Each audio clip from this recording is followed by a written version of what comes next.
What up, everybody? Good morning and happy Monday. DK Show now up on the air on your radio dials 105.1 FM, 790 AM. Also available online, Sports Talk 1051.com. You got your Google and Alexa home devices. The app, download it, take it on the go here this morning.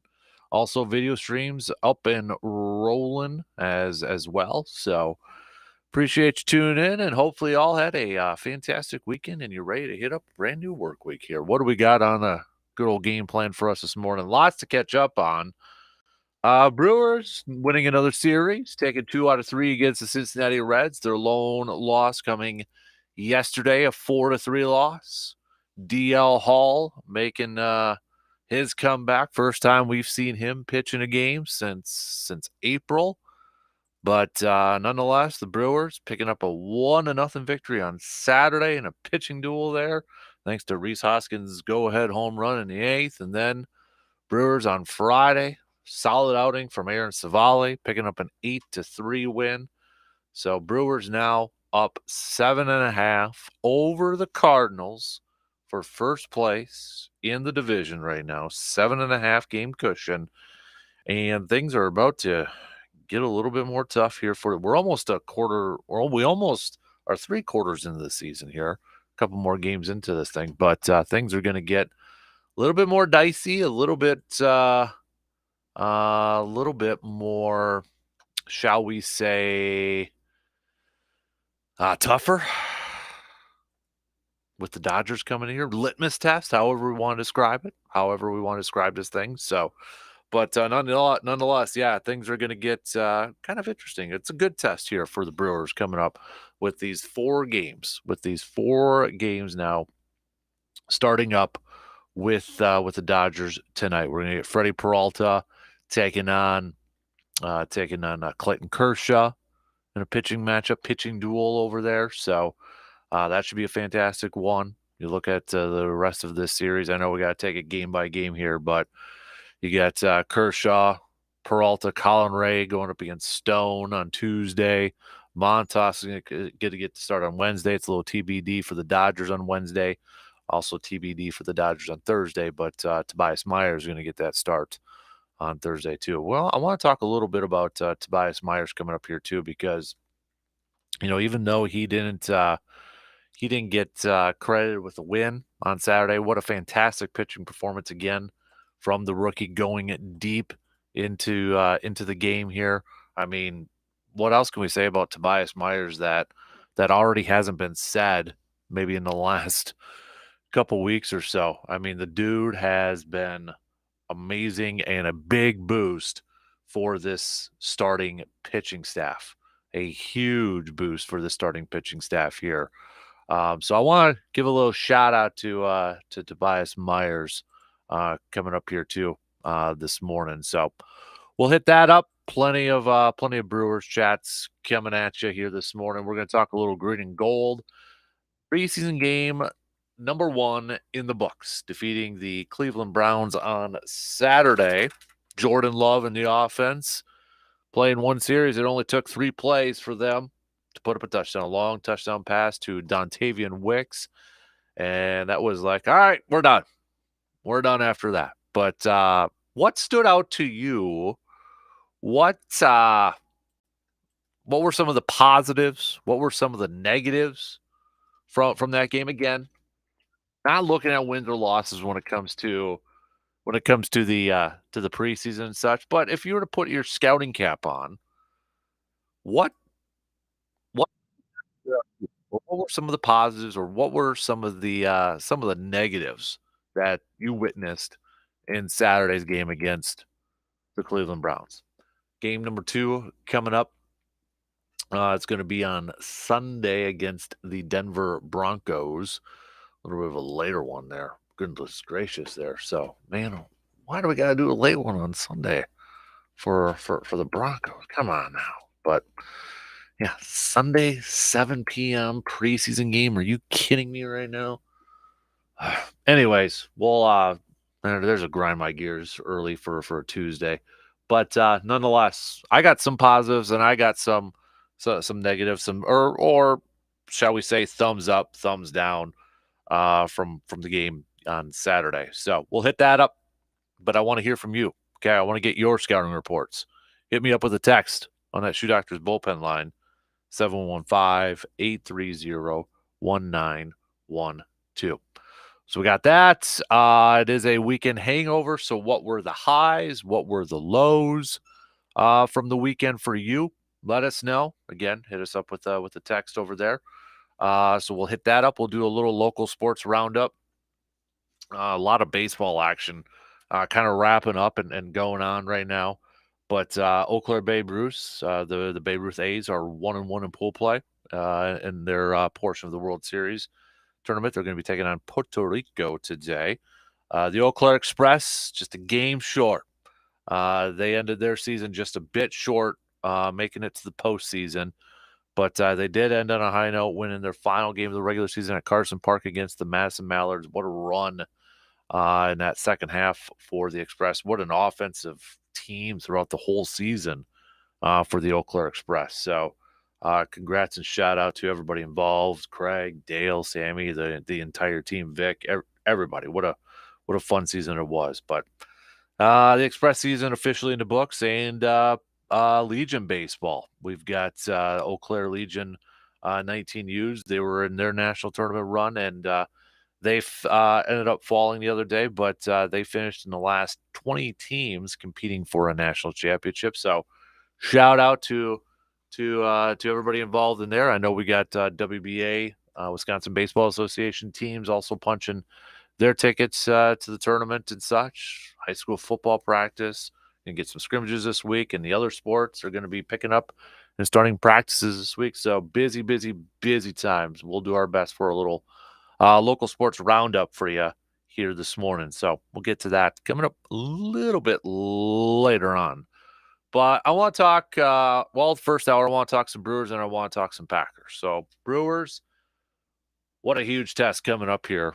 4 games against the Dodgers at home. Your pitching staff is pretty much lined up. I would say it is lined up to how it would be if this was a playoff series. You got Freddie, you got Colin Ray, you got Frankie on there, and then you got Tobias Myers. So I mean, it's lined up. I think right now, if we were to list our top 4 starters, this is probably where it's at. Aaron Savali maybe on the outside, kind of looking in and such, but nonetheless, this is going to be a very good litmus test for this Brewers team to see where they're at. I mean, a couple months ago, it was, okay, they can play with the best teams in Major League Baseball, but can they beat the best teams in Major League Baseball? Well, here we go. Let's see what they can do. Starting tonight, game by game. After that, they got Cleveland, although that AL Central now with the Twinnies, I mean, man, that's turning into a little bit of a race over there too.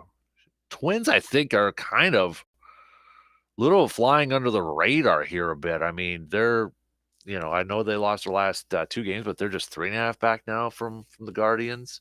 At Kansas City was only 4 back too. Cleveland in their last 10 were just 3-7.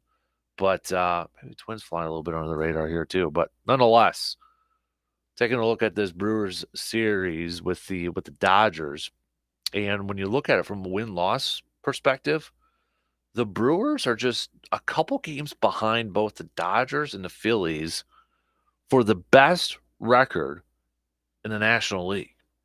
Dodgers are sitting at 69-49, same with the Phillies, 69-49. Dodgers have won their last 3. Phillies have lost their last 3. But the Brewers have a chance to overtake the Dodgers, potentially really move up into these standings here. I mean, there's some interesting stuff here at the play. Don't look now, but you got the Diamondbacks who are playing incredibly well. So are the Padres, trying to make things a little bit more interesting for the for the Dodgers there. So I mean, you got the Diamondbacks and the Padres, who are, outside of Brewers fans, probably the biggest Brewers fans right now because when you look at the schedule, Dodgers visiting Milwaukee, whereas Arizona is taking on Colorado at home, and the Padres are taking on the Pirates at home. So, I mean, this series has the potential to really kind of maybe shake up the top portion of the National League. I don't want to put a lot on this, but there's some intriguing storylines leading into this series. There really is. There's some really intriguing storylines. Whether, let's say the Brewers win this series, take 3 out of 4, makes that NL West division race a little bit tighter, perhaps a changing of the guard of the top team in the National League. So things are a little bit closer than what I think maybe a lot of people expect when it comes to the National League. I mean, you're 3 NL leaders, 69 wins, 69 wins, 67 wins. You got a couple of wild card teams there with 66 wins too. I mean, Diamondbacks and the Padres playing really good baseball as of late here. So, and things really getting tight when it comes to that wild card spot. And Atlanta's holding on to it. You've got the Mets just a half game out. Cardinals now 1.5. Giants 1.5. The Cubs, I mean, they've won their last 4 in a row. They're 8-2 in their last 10. They're just 3 back from a wild card spot. They're 1 game under 500 right now. But this is a big time series. Big time series. Big time stretch of games now coming up here for the Brewers with this Dodger series, Cleveland, and then St. Louis after that. So we'll talk some Brewers, we'll talk some baseball, and then get to a little football talk here. What stood out to you? What were your positives, your negatives from a preseason game number 1 officially in the books? What do you got? Hit me up with your scouting report. Let's take a quick break, and then we'll get the we'll get things rolling here on this Monday morning. All right, get the lead off going here. Hope you had a good weekend. Let's hit it off on a good note. All right, let's talk some baseball. Let's talk some football to get those sports juices flowing here this morning. All right, quick break. We'll be back in just a couple minutes.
I don't know about you, but it felt a little bit like hunting season this past week, especially on Saturday. Nice cool start, sunny.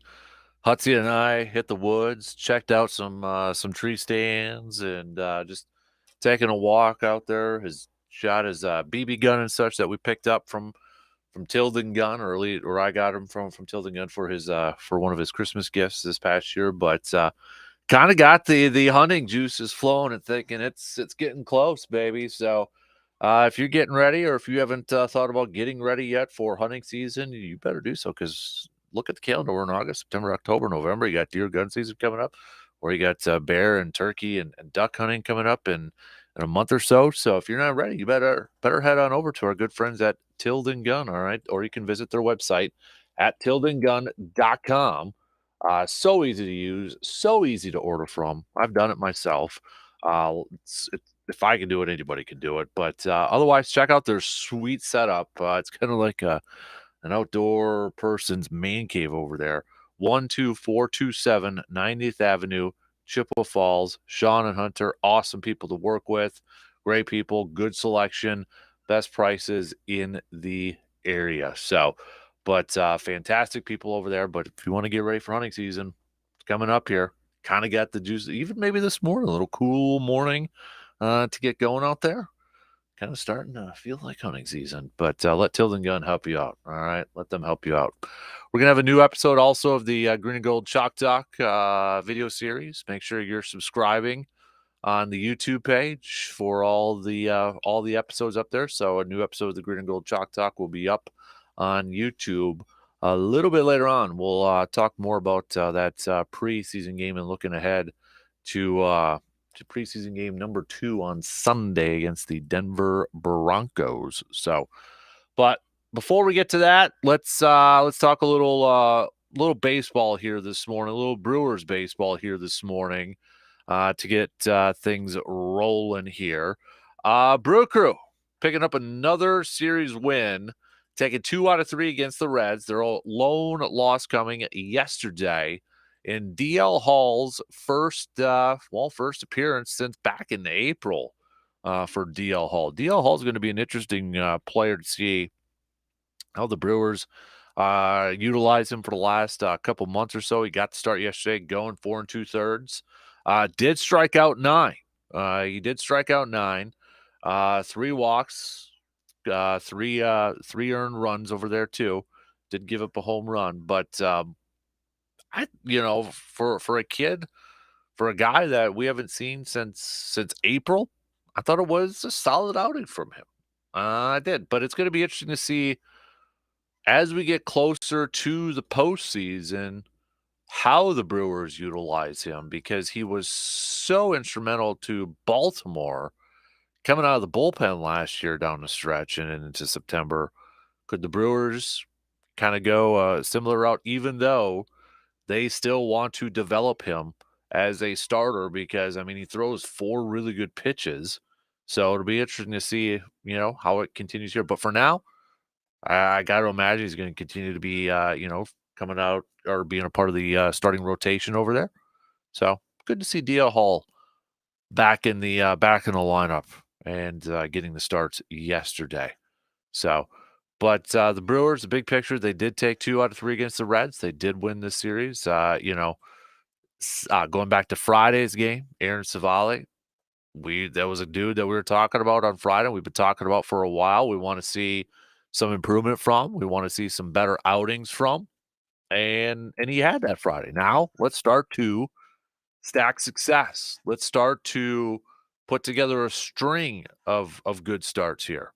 Not just at one every few starts here.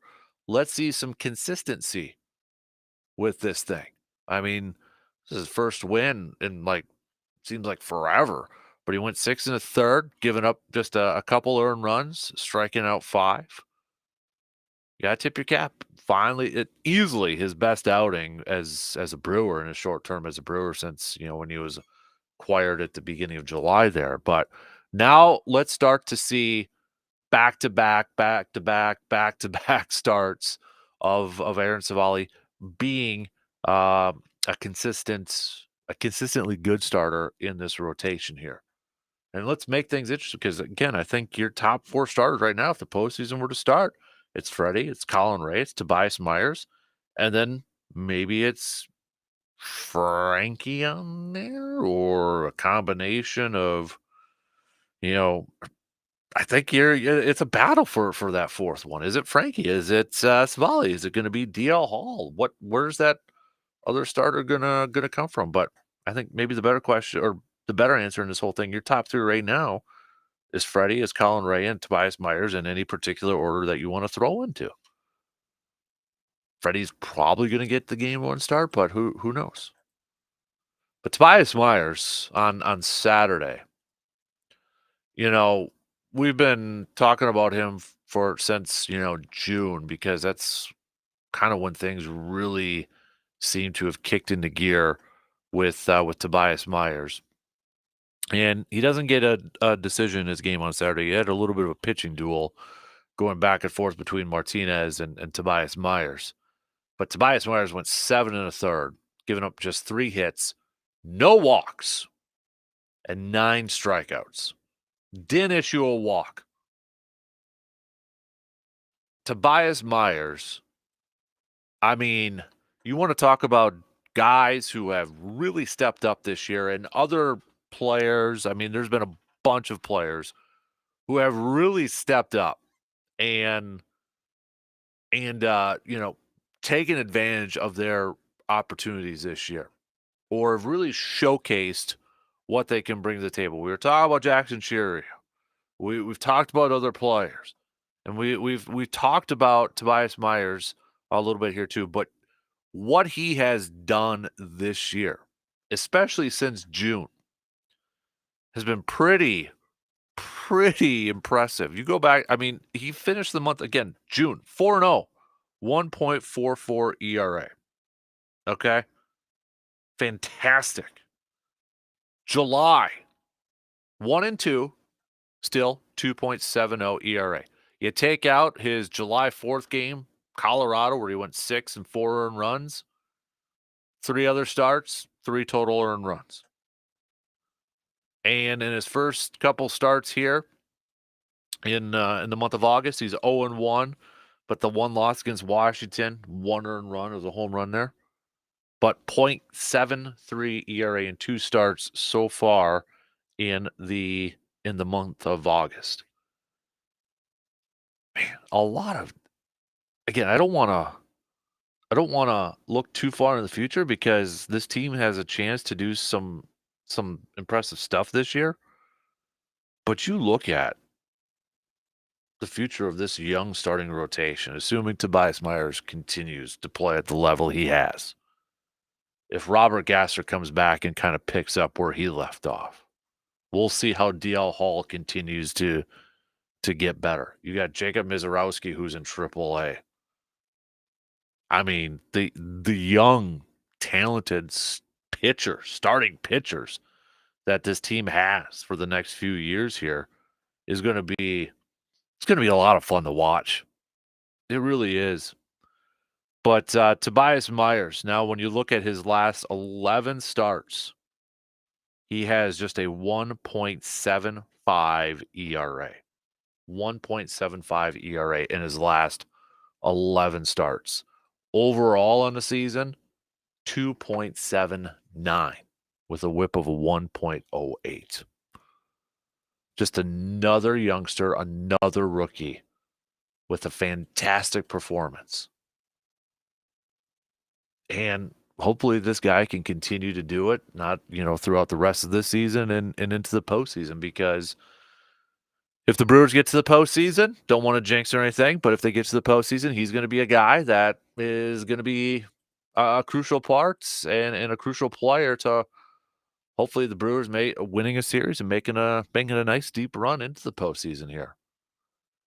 But looking at this series coming up here with the Dodgers, I mean, you want to talk about potential implications all across the National League. Now, if they split it or whatever happens, might not be a whole lot of movement, might not mean a whole lot in terms of a lot of stuff. But this is where potentially things could get really interesting depending on how this Brewers series goes between the Dodgers. Because the Brewers are just a couple games back from both the Dodgers and the Phillies from being the top team, the team in the National League with the most wins. Maybe that's flying under the radar a little bit. Maybe that kind of surprises a lot of people. Phillies are sitting there at 69 and 49. Dodgers 69 and 49. And then you got the Brewers 67 and 50. Oh, by the way, the Brewers have a higher run differential than the Dodgers and the Phillies. Get this. You ready for something crazy? The team in the National League with the biggest run differential is the Milwaukee Brewers. The Brewers are the team with the highest run differential, plus 106. 106. In fact, looking at this, there is only one other team in all of Major League Baseball that is over 100. And that would be the New York Yankees, plus 117. Now, I know run differential isn't the metric of all metrics, or the stats of all stats. It's one of my favorite ones. Especially, basketball has a similar one. But when we've looked at it over the years here, and we've talked about, one of the weaknesses for the Brewers has been, kind of the offense and such, right? It's been an issue. You go back back to 2022, okay? When the Brewers were 86 and 76. They had a plus 37 run differential. That was 2022. Go back to last year, 2023. Got better. They weren't the highest in their own division, though. They were a plus 81. The Cubs had a plus 96. The Atlanta Braves were just a crazy plus 231. Dodgers had a plus 207. So, we still got a little over a quarter of the way through the season. But right now, the team with the highest run differential in the National League is the Milwaukee Brewers. For crying out loud. We'll see if they can add on. We'll see if things can change with this series against the Dodgers. But going back to where this series is so intriguing in terms of, Major League Baseball and the standings, if things go just absolutely fantastic for the Brewers, maybe we have a changing of the guard for the top team in the National League in terms of wins. Philadelphia is struggling right now. They've lost their last 3. They struggled against Arizona. They're 4-6 in their last 10, but they got Miami coming up now, so maybe a nice reset for Philly. But Milwaukee has a chance to put themselves at the top here. And outside of Brewers fans, there is no bigger fan for the Milwaukee Brewers than both the Diamondbacks and Padres. Diamondbacks and Padres fans are probably the second biggest Brewers fans for this series. Because the NL West all of a sudden has gotten pretty dang interesting. With how well the Diamondbacks and the Padres are playing right now. Both teams 8-2 in their last 10. These two teams are just 3.5 games back from the Dodgers. Just 3.5 back from the Dodgers. It'd be a little bit closer if the Dodgers haven't won their last 3. But when you look at the schedule, and I know it's baseball and anything can happen, and you don't know really what to expect going into a series and such all the time. Dodgers are on the road against Milwaukee. Diamondbacks and Padres, well, they're both home, and the Diamondbacks play Colorado, and the Padres play Pittsburgh. So you see why the Diamondbacks and the Padres may be huge Brewers fans coming into this series, too, because if the Brewers do something pretty darn fantastic, let's say win this series, things get really tight in the NL West. Potentially. Diamondbacks and Padres still got to do their own thing, right? They still got to take care of their business. But this is where you got a couple of things to be watching here. Brewers, could they climb up into the top spot in the National League or one of the top 2 spots in the National League? If they win this series, if they do some damage in this series, how does it affect the NL West race at this point? But the overall picture for this series with the Dodgers coming up is this is a test for the Brewers. Again, another litmus test. Can they beat the best teams in Major League Baseball? It goes back to a couple months ago, the quote from Christian Yelich. I think it was after the Phillies series. We could play with them, but we got to learn to beat them. They can make things close. They can hang with them. But can you beat them? And earlier in the season, when they played Philadelphia and they played the Dodgers, they were on the road. And at that point, kind of the positive outlook was, all right, would that series be, or would those series be different if they were in Milwaukee? Because Milwaukee was playing really well at home. And right now they're 11 games above 500 at home. They're 33-22. Well, here's your chance. Yeah, you don't have Christian Yelich right now, but your pitching is lined up. Probably the best you could ask for. Throwing out Freddie and Colin Ray and Frankie and Tobias. I mean, those are probably the four that you want to throw out in this series. Here you go. Here's your test. You get the Dodgers at home. Really isn't any more excuses. Show that you can be one of the best teams in all of Major League Baseball. Show you can do this. This is a hell of a stretch coming up for the Brewers to really, I think, establish themselves. And, if they want to make some noise across Major League Baseball, whether it's from other teams or fan bases or national media, here's your chance. Here's the chance to shut up some of the doubters, to quiet some of the doubters, and to really maybe build a lot of confidence, even more. I think this team has a lot of confidence, but even maybe solidify some of that confidence within your own building. These 4 games against the Dodgers, then 3 against Cleveland, and then on the road against St. Louis. Hell of a stretch, but a chance to really, I think, really solidify and make some noise across Major League Baseball. This is what you want at this time of year in August. You're up 7.5 in the division. You're one of the best teams in the National League, just a couple games out maybe from that top spot. And here you go. You want to get a little postseason action. You want to get a little bit of a taste of what maybe postseason baseball tastes like, especially with these youngsters on this team, with these rookies. Well, here you go. Here's your stretch of games right now. And you get to be at home for 7 of these 10 games. Take advantage of it. Use it. I can't wait. I cannot wait for these games to get going here. No off days until next Monday when they hit the road. So this week's going to be a grind. It's going to be an absolute grind with these games against the Dodgers in Cleveland. But I can't wait. This is going to be a little taste of October baseball. Let's go, crew. Here you go. Here's your shot. Here's your chance to maybe, if there are some doubters out there, to silence those doubters, to silence those haters. Let's go. It's all in front of you right now, baby. All right, let's take a quick break. We'll finish up the first hour. Don't forget, and join me in the conversation, all right? Hit me up with a text, 715-830-1912.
Still got time this summer to maybe make a final road trip with the family with a late summer vacation before school starts and such, but you want to make sure your vehicle is ready to hit the road. It's safe to hit the road. You want to make sure you're updated with those oil changes and maybe check out the tires. Maybe you need a new set of tires.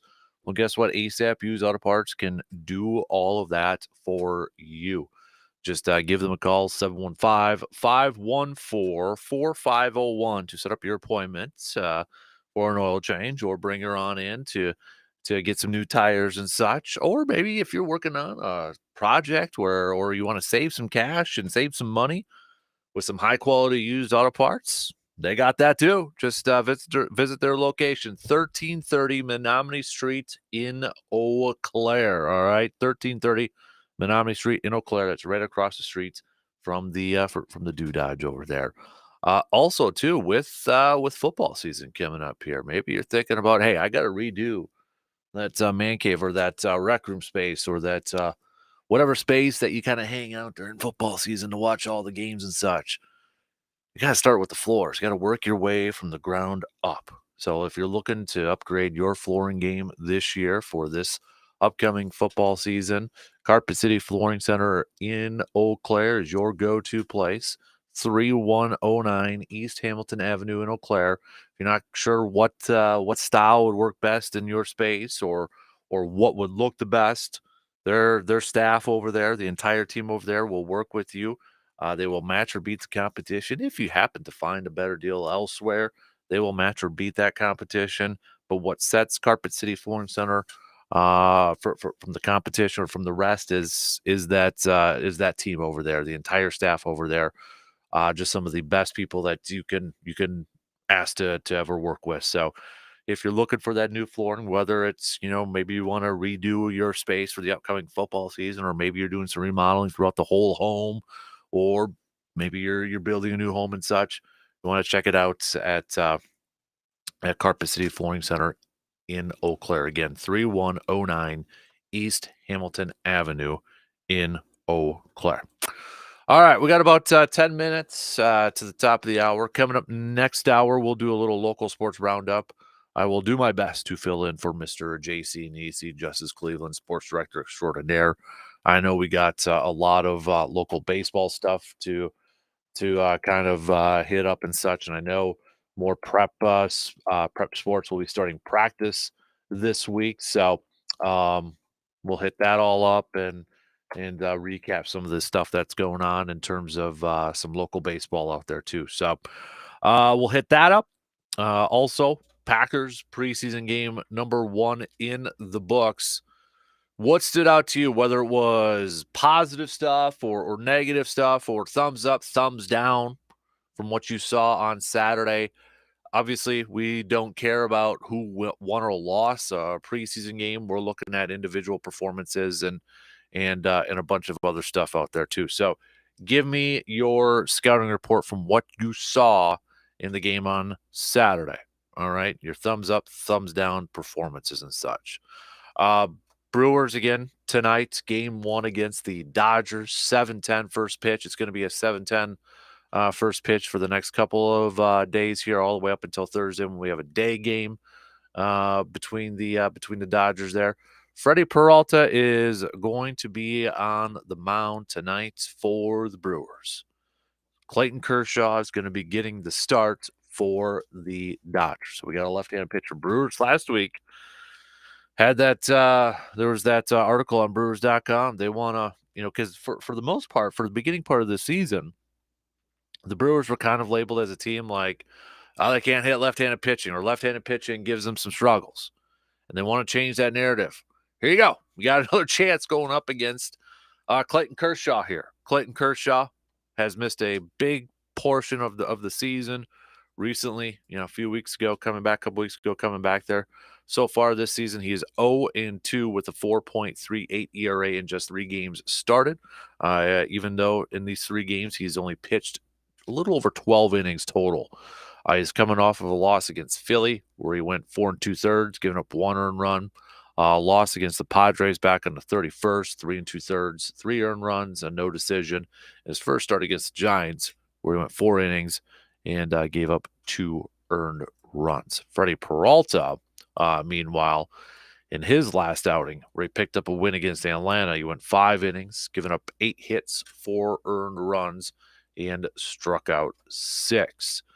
When we look at the lineups here, both these ball clubs, more so the Dodgers have a little bit more experience. At least a few players have a little bit more experience going up against Freddie Peralta. Freddie Freeman, lifetime, 16 at bats. He's hitting 313 against Freddie Peralta, 978 OPS. You've got Rojas, 10 at bats. He's hitting 300 with a 600 OPS against him. And then you got a few other players here with a couple games worth of at bats going up against Freddie Peralta. On the flip side, Hoskins has 9 career at bats going up against Clayton Kershaw. And Hoskins has actually hit Clayton Kershaw well. He's 444 with a 1.545 OPS, including a home run on there. Contreras, in just 5 at-bats, has also hit 500 with a home run with a 1.600 OPS. Willie Adames in 8 career at-bats, 250. Sanchez hasn't been great against him. 7 at-bats, 0 for nothing. So that's just a few players and how they've fared against these starting pitchers for the for their careers and such. But you look at Freddie Peralta, and this is, we've talked about him. I feel like for the last month or so, a guy that I think we want to see a little bit more from. We want to see a little bit of better, more consistent, better performances from, especially from the quote unquote ace of this staff. We wanted to see a little bit more. And he finished the month of July 0-2 with a 4.10 ERA in 5 games started. Month of July. Month of June, he was 3-1 with a 4.26 ERA.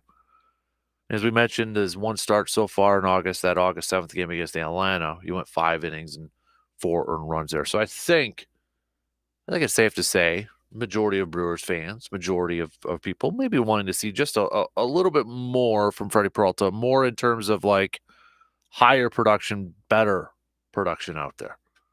Well, here you go. This is a chance. This is kind of like again what we've been saying, a playoff series coming up here.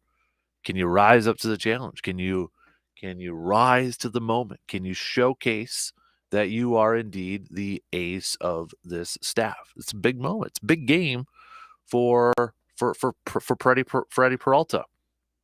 So, but yeah, looking forward to it. Looking forward to this series. I really am, and I hope that the crew give us a good showing. And man, wouldn't it be something to take 3 out of 4 against the Dodgers here? Really shake up the NL West and maybe shake up the National League standings. This morning I was reading a little bit. MLB.com always comes out with their power rankings at the beginning of the week. And just kind of see Brewers have always kind of hovered around 5 and 6 for a big chunk of the season. And this week they've got them at 5, moved up 1 spot. And the highest they've ever been in so far has been 5. But they're right up about them. Again, kind of, reiterates what we've been talking about. Brewers are like that guy in Monty Python and the Holy Grail. No matter what you do to them, it's just a flesh wound. Despite losing their manager, Craig Counsell, and the best pitcher, Corbin Burns, despite injuries to so many of their key players, including Christian Yelich, despite a perpetually fraying rotation, they just keep charging forward and winning. They've got a 7.5 game lead in the NL Central, and for what it's worth, they're only 1.5 games behind the Phillies for the best record in the National League and all of baseball. Think about that. Yeah. I still think that's kind of gets, even from Bruce, I think that kind of flies under the radar. Like we know this team's been good, and we've won a bunch of games this year, and they've been a lot of fun to watch. But when you say you're just a couple games from having the best record in a National League or even all of Major League Baseball, I think that's still kind of catches people off guard a little bit. It catches me out. It's still, I'll admit it. It's weird for me to say sometimes when you look at him like, man, okay. All right. Now here we go for this week. Let's see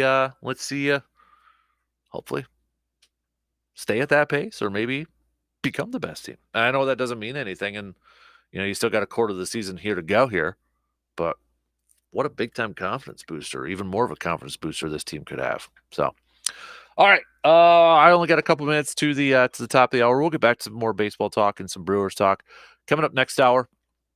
Again, I'll do the little local sports roundup here. I'll fill in for JC in the EC, Justice Cleveland. So off today, but we'll do that. Plus, I want to get to Packers chat. Packers preseason game #1 in the books. All right, scouts. What stood out to you besides the W, besides the win? What were some of your thumbs up and thumbs down performances? And I'm sure we'll probably have some of the same ones out there. But for what it's worth, hit me up with what you personally, what stood out to you personally watching that game, follow along with that game, whether it was players or remember too, we're not going to see complete open playbooks, a lot of basic stuff, both offensively and defensively. If this was your first glimpse of the new kickoff rule, what were your thoughts on that? Maybe for some of you, this was the first time you saw it in action if you haven't seen a preseason game yet. So what were your thoughts on the new kickoff rule? Going to be a little bit to get adjusted to, isn't it? I think so. But all right, we'll hit that up coming up next hour too. 1 in, 2 more to go. Cruising on through on this Monday morning. Got some news updates, and we'll be back with a little local sports roundup coming up after these quick words.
Here we go. Second hour kicking off right now on this Monday morning of August 12th. Big thanks for tuning in wherever, however you may be tuning in from.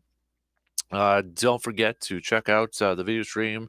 Subscribe to the YouTube page over there so you can check out the video streams on YouTube or on Facebook. Got those over there too.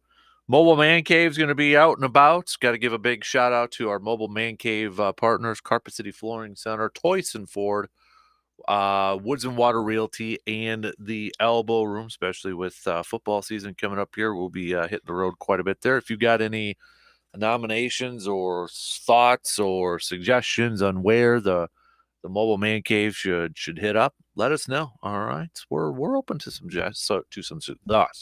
suggestions. Spit it out, Dan.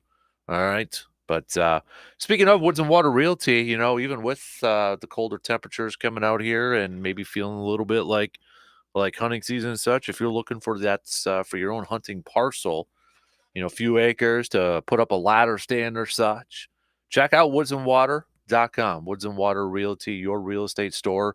The best or all the selections or all the listings, I should say, in the area, whether you're looking for a few acres or maybe 40, 50, 60 acres, whatever the case may be, or if you're looking for somewhere to put up a camper, your cabin, or build your future home and such, check out woodsandwater.com for all the listings, and maybe you'll find your new getaway. Maybe you find your new kind of sanctuary, your oasis, your hunting oasis out there. So with it feeling a little bit like hunting season and such, maybe that's got you like, I got to find my own parcel so I can put up my own stand and just, go there, kick back and relax. Well, head on over to woodsandwater.com and check out their listings over there. All right, let's do a little local sports roundup. Now, I'm not the expert in this. I'm going to try to fill in for Justice Cleveland, sports director extraordinaire, WEAU 13 News. All right, so we had first off, shout out to Eau Claire Express falling just a bit short of clinching a postseason spot, just a game back. But what a fantastic run in the second half, finishing 2015. I mean, the offense from this team, the amount of runs scored, the amount of home runs, the amount of grand slams this team hit this year. They were really fun to watch, especially in these last few weeks here, as they were making that push, climbing the standings to get that postseason spot, falling just a bit short. But they did win in their final game against Madison, 4-2. But just a very entertaining season, a heck of a season, a heck of a push there in that second half. So big time shout out to Craig, to Dale Varsho, to Sammy, to Vic, and all the players and the whole team over there. Shout out on a just a fun season for the Eau Claire Express again too. So speaking of baseball, staying with baseball, got a few baseball nuggets here. Eau Claire Babe Ruths 1-1 in pool play portion of their World Series trip. They're taking on Puerto Rico today, so best of luck to the kiddos over there. Legion Baseball, the Eau Claire Pizza Huts 19U. They were participating in their national tournament. They made a deep run, fell just a bit short. They did finish in the last 20 teams, though, competing for a national championship. So put it in that perspective, that's a heck of a run. So congratulations to Eau Claire Legion Baseball as well on another fantastic and terrific season. Shout out Coach Faunus, the entire coaching staff, and all the players over there too. And I know we got the Wisconsin Baseball Association finals coming up here too. Taking a look, we've got a few teams in our immediate area, but according to WBA Baseball, the Division A final teams, Chippewa Falls Lumberjacks, Spooner Cardinals are also on there. Wisconsin Rapids Redhawks. Got the River Falls Fighting Fish, Spring Valley Hawks, the Hayward Hawks, Cadott, Red Sox also on there, Brill Millers.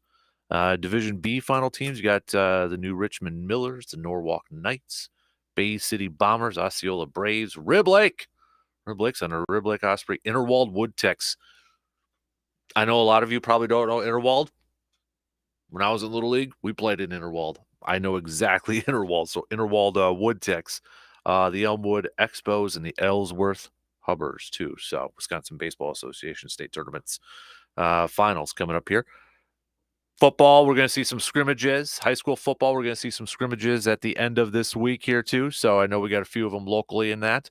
Other high school sports, they're going to be starting off practice this week. So the prep fall season fully underway right now, fully getting underway. So when Brandon's on Friday, he can speak to that in a little bit more detail and some of the teams that are going to be kicking off their practice sessions this week. But I know we've got some high school football scrimmages coming up at the back end of this week here too. So we'll hit that up with Brandon. Big news over the weekend, though, too. We should put out over there changing of the guard, or a change, I should say, from the McDonald girls basketball program. Now, the McDonald girls basketball program, a fantastic program, has been to states, has won some state championships the last few years. But Don Cooper stepping down as head coach, and he will be an assistant coach for Regis now,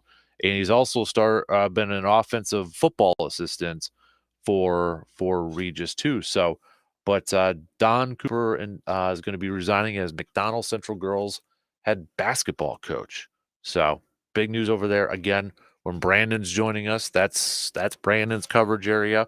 He'll break it all down and give us some more details a little bit later on. But he's got a write up. You can check it out at Chippewa.com for the latest there too. So that's your local sports roundup, though, for this morning, and it's about to get a little bit more intense and a little bit more in detail here when we get JC back on a regular schedule, and when we get Brandon on, and once we get back to the high school sports season and Blue Gold season too, and Stout season, because they're going to be picking up here too. So, all right.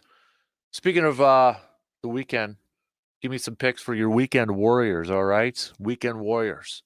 Whether it was a slow pitch softball tournament over the weekend, or maybe it was a golf tournament, or maybe you were just outside and you biked, I don't know, 10 miles or such. That's weekend warrior, because I can't do that. Let's give a little weekend warrior shout outs. All right. So hit us up. I got to give a shout out to Coach Vara, won the last regular season senior CVGA at Ojibwa. Shot 2 under par. Shout out Coach V over there. So give me some weekend warrior shout outs from all of you weekend warriors out there. Hit me up with a text 715-830-1912. All right, let's take a quick break, very quick break, and then we get to talk a little green and gold, little Packers. First preseason game in the books. Thumbs up, thumbs down. Who stood out to you? Both maybe positively or negatively. We'll get to your picks. Also, if this was your first glimpse of the new kickoff rule, you can send over your thoughts on that as well. All right. So hit me up with those texts or comment on the video stream. But let's take a quick break and we'll talk a little green and gold now that we've got the first preseason game in the books. We'll be back in just a couple minutes.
Get ready for the upcoming football season by hitting up our good friends at Hy-Vee. Whether you want to, maybe do some tailgating, maybe get some tailgating supplies, or maybe you need some new swag over there too. You could check out the team shop, fully decked out with all of your green and gold gear, even the purple and gold over there. Got some blue gold stuff as well. Some local teams over there too. Plus, baseball season still going on. They got some crew swag over there, Wisconsin stuff too. So, if you're getting ready for the upcoming fall football season and you want to represent your favorite teams, head on over to our good friends at Hy-Vee and check out their team shop. All right, it's on the so if you're looking at Hy-Vee from the outside, it's going to be on the far left. Okay, when you walk in, it's going to be on the far left, over kind of by the pharmacy over there. So, plus, if you're getting ready to maybe go do some tailgating, or you're kind of thinking about get some games coming up, maybe going to the preseason game in a couple weeks. Hutzy and I are going to that one.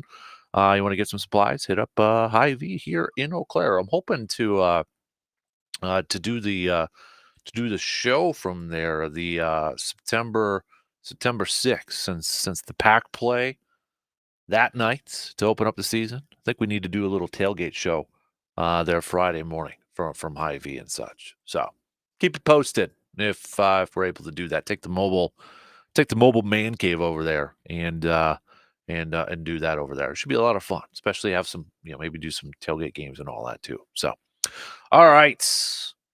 Speaking of football, Packers' first preseason game in the books, taking down the Cleveland Browns, because that's all we care about is the score, right? 23-10?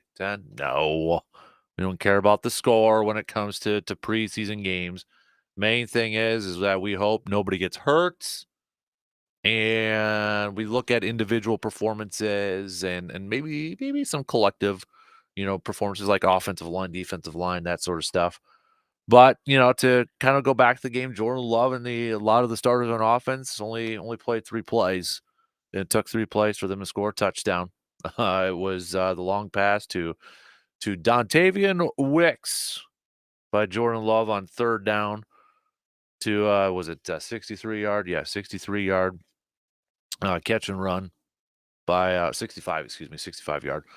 65 yard catch and run by Dontavian Wicks to give the Pack an early 7-0 lead, and they would never look back after that. But what were some of the other positives and negatives? And I'm not going to really throw Jordan Love into this one because it was just 3 plays, and I know kind of one of his knocks is the accuracy on the deep ball, and well, that was a deep ball and such, but just a couple plays for him. So he's not on my positive list and such. But I'll go over some of the positives for me. And actually I have a couple more positives than the negatives on this list. But I'm going to start off with Emmanuel Wilson, running back. I mean, last year he broke out on the scene in preseason, got himself a job, and first preseason game, what does he do? Carries the ball for 13 times, 67 yards, 5.2 average, long 23, thanks to Michael Pratt, leading with the lead block on one of those runs. But Emmanuel Wilson, I mean, is making the case again that he should have a job on this team. We know Josh Jacobs is going to be the starting back. They drafted Marshawn Lloyd. A.J. Dillon's back. A.J. Dillon looks slim, too. I'm going to get to A.J. Dillon here in a little bit. But Emmanuel Wilson still trying to make the case like, hey, I'm still here. I can still run. I can still make some plays. So I thought he had a nice game on Saturday. Staying with the offense, Grant DuBose, 5 catches, 66 yards on 6 targets. And, he got some playing time right away in this preseason game, and I thought he took big time advantage of it. He stood out to me. Guy last year that, he was a 5th round pick, 7th round pick, late pick. And did see him get on the field and such. Apparently he's been having, from all reports, if you've been following along with camp and such, he's had a nice camp in that, and that transitioned on the field. I mean, this is why preseason games matter. I know we're not, a lot of you aren't the biggest fans, but this is why it matters for guys like Grant DuBose to go out there and showcase that they deserve to have a job that they deserve to be on a 53-man roster. And he did that in his first game. And when we look at the back end of this receiving core, again, depending on how many receivers the Packers end up keeping, I don't think they have a specific number in mind right now. I think they got a range, and then they see how it's going to work out when it comes down to cut day. But we know the top four. It's Christian Watson, it's Romeo Doubs, it's Jaden Reed, and it's Dontavian Wicks. Those are locks. Now the question is how many do they keep after that? They keep one more. They keep two more. Do they go up to 7? That's why it's important for guys like Grant Dubose to go out there and have performances like they did on Saturday, to show what they're doing in practice and translating it to the field, transitioning it to the field, doing exactly what they're doing on practice, doing it during a preseason game. He had himself a good game. And if we were to do a power ranking of some of the back-end receivers, you throw in Malik Keith, you throw in Bo Melton on there, you throw in Toure on there, I think Grant is probably number 1 right now. Staying with the offense, Michael Pratt, the rookie quarterback. You know, Sean Clifford got the majority of the time in there. He was 10 of 19, buck 11. Michael Pratt only threw 7 times, but he was 5 of 7 for 46 yards. I know it was nothing like big shining moments or anything besides the lead block for the run play. But for the rookie, I was impressed for his limited stuff. I thought he had a good showing out there. Now, I don't know how up in the air this backup quarterback battle is. I still think it's going to be Clifford.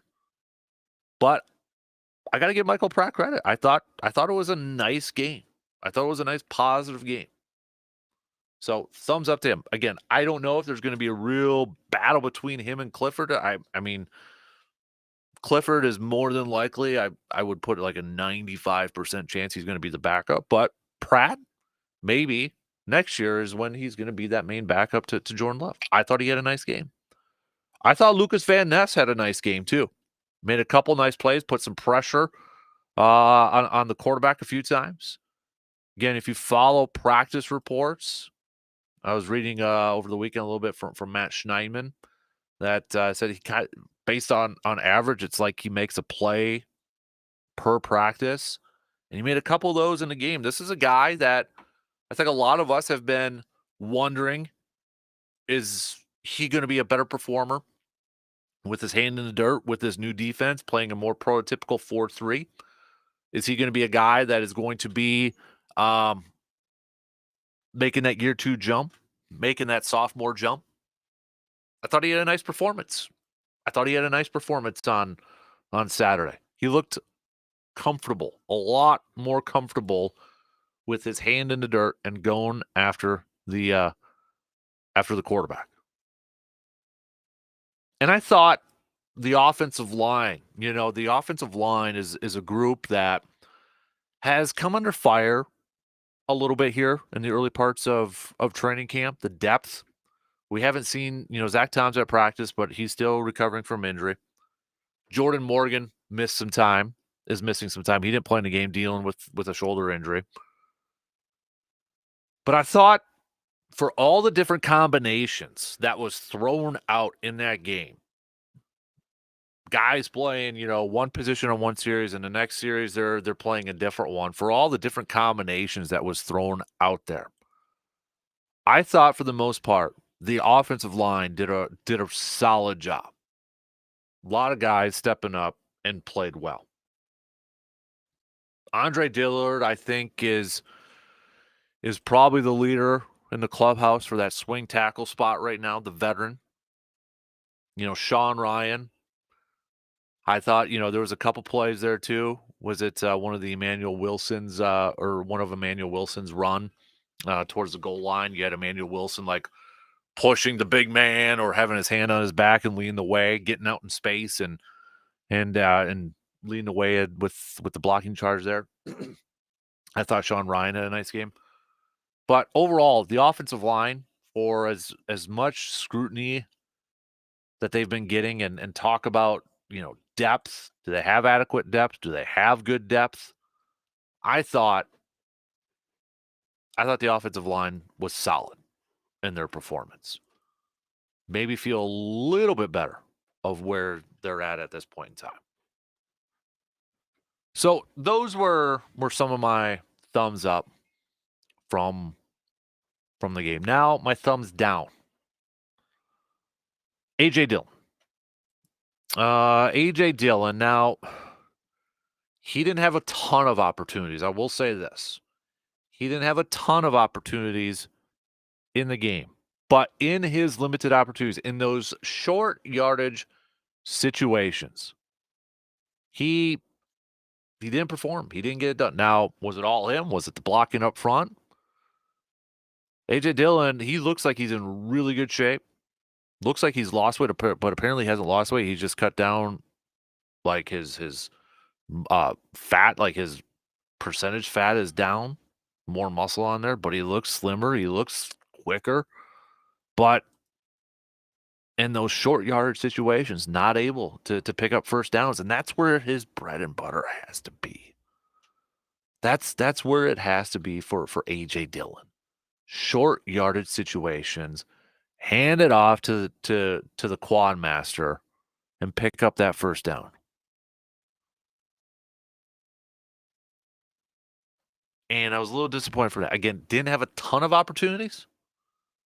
So I don't know if his job is really on the line because he was pulled fairly quick in that game. I'll be curious to see what his snap count looks like coming up in Denver and for these next two preseason games. But I don't think it was the type of outing that we were hoping, or maybe AJ Dillon was hoping and such, because when you look at the running backs, we know Jacobs is the guy. Emmanuel Wilson had himself a game, and then they invested a pick in Marshawn Lloyd. But what might help AJ Dillon is my other negative in this game, and that's Marshawn Lloyd. Marshawn Lloyd, we didn't get to see a ton from him, and he ended up leaving the game due to a hamstring injury. Had a carry for 8 yards, but he wasn't going to lose his job. He wasn't going to get released or stashed on the practice squad because somebody was going to pick him up. But to have a hamstring injury after your first preseason game, now he's going to be missing some time. He's going to be missing some valuable time. And if you're watching the telecast and such, and you kind of heard, I believe it was Kuhn talking about this with, talking about what Matt LaFleur had to say about about Lloyd. And, there were some fumble issues in college and that, and they just want to get him more work to where he's feeling comfortable, and especially in the passing game and that. He's not going to get that work now. I don't know the severity of the hamstring injury, but it's a running back with a hamstring injury. That tends to not, be a quick turnaround over there. So what may help guys like Emmanuel Wilson and AJ Dillon now is that I'm assuming Lloyd is going to be out for a little bit here as he recovers from that hamstring injury. So it was a downer. I was excited to see Marshawn Lloyd in this game. I was excited to see kind of his big play potential, his big play ability, and wasn't out there too long. So that was a little disappointing. My other disappointment or thumbs down, I'm going to go Bo Melton. Bo Melton had a couple drops in this game. Yes, were some of the throws behind him? They were, but they're definitely catchable balls. They were in traffic over the middle of the field. But for a guy who, again, is in that battle, in that wide receiving, position battle there, to have a couple drops, that's not going to bode well for you. It doesn't necessarily matter what you did last year. And Bo Melton had a fantastic run at the end of the season there, becoming the first Packer to have over 100 yards. Okay? I get that. I understand that. But the thing is that it's what are you going to do for me lately? And when you look at the back end of this wide receiving depth, Bo Melton didn't really establish himself or solidify his stance on there. Especially when you talk about Grant DuBose having a really good game. You look at those final couple spots. It's between Grant, it's between Bo, it's between Malik Heath, and the other guy that's a little bit of a downer for me is Toure. Samori Toure. Couple targets just for him, one catch for 8 yards. He's got to stand out. We got to see him pop out on film with some of these with these games. If it were me, if I were just to wager a guess, I think the Packers keep 6 wide receivers. We know the top 4: Watson, Dobbs, Wicks, Reed. I think they keep 6, and right now, I think the 2 that they keep is gonna be Grant and is gonna be Malik Heath. And I think they keep Malik Heath for part of it because he does a lot of the dirty work. He's a good blocker on the outside. Little Alan Lazard-esque, not as big as Alan Lazard, but he's a willing and he's a solid blocker on the outside. And then maybe they bring back Bo, and maybe he can get stashed on the practice squad there. But I think for a guy like Toure, time might be out on him. Just not seeing enough of him to warrant a roster spot right now. It's a competitive room. It's a very competitive room. So I missed out on one positive I want to throw out here too. And that was rookie Evan Williams, the safety out of Oregon. Bullard got the start next to Xavier McKinney. But Evan Williams, I thought, played incredibly well, showed a lot out there.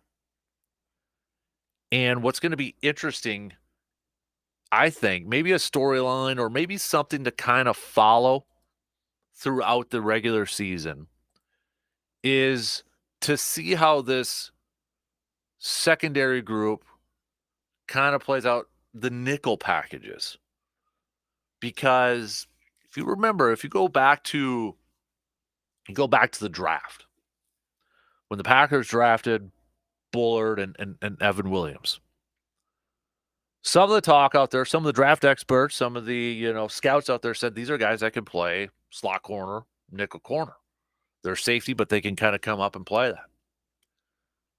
It'll be interesting. Right now, Keyshawn Nixon is that guy, but the way Evan Williams is playing and the way Bullard is playing, if you want to get those guys on the field at the same time, and if they're a better option at that nickel spot, at that slot spot, could we see at times where Bullard and Williams are on the field with Xavier McKinney, but one of them is playing that slot corner, is playing that nickel corner over there? I just kind of keep it in the back here. Now, Keyshawn's got a big contract, and that's going to help, keep him out on the field in that. And I think a lot of it is probably based off his return ability. But maybe something to kind of follow out there a little bit, to kind of follow along with the 2 rookie safeties out there. But I thought Evan Williams, again, solid game from him. And this safety group is going to be a lot of fun to watch. I thought Anthony Johnson Jr. had a good game too. Second-year guy. It's going to be fun watching the rest outside of Xavier McKinney. I mean, you want to talk about these youngsters having a perfect kind of mentor or a guy to watch and learn from. I mean, these guys get Xavier McKinney in the room with them. I mean, I think that's gonna prove to be such a positive thing for these young rookies. So, but those were kind of my thumbs up, thumbs down from the first preseason game. In terms of the kicking, well, kickers, Greg Joseph and Anders Carlson didn't really get tested that much. So, no clear front runner in that thing. But in terms of the kickoff, man, it's gonna take a little bit for me to get used to that. It's gonna take a little bit for me to get used to that, to get adjusted to that. Now, we didn't get to see like Keyshawn Nixon really in full mode over that way. I know we saw like Wilson and Toure and that, but I guess I want to see it in the regular season when we got the main guys out there. But I mean, you're talking about, and I think it was Harlan that mentioned it after the Browns picked up their field goal in their first drive. With the new kickoff rules, I mean, there's going to be times where teams are going to have really good starting field position because You got to get in that landing zone, and then you get a return. I mean, for some of the kickers now, that team might only need what, 10, 15 yards, 20 yards, and they're already in field goal position. So I mean, you're putting really a lot of extra pressure on an opposing defenses with that kicking game. If that kicking game can't be accurate, you can't get in the lane zone, you can't get that coverage unit down there right away.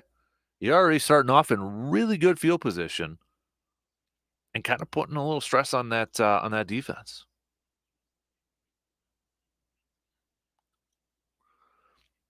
All right, let's take a quick break. We'll finish up the second hour here. Don't forget, send me some nominations for your weekend warrior. Well, also, your weekend hangovers. What were the highs? What were the lows? The best, the worst, all that good stuff. All right.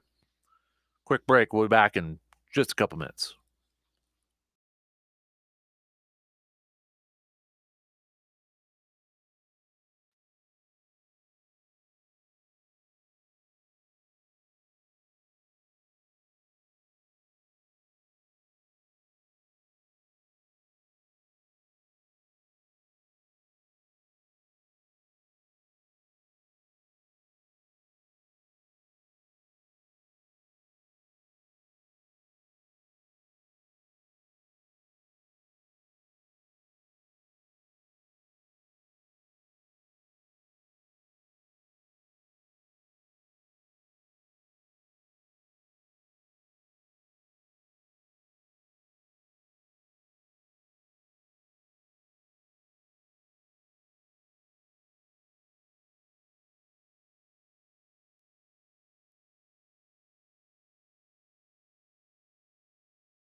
Have you been to the VFW Post 305 lately? If you haven't, you've been missing out. I gotta try when Donna was over.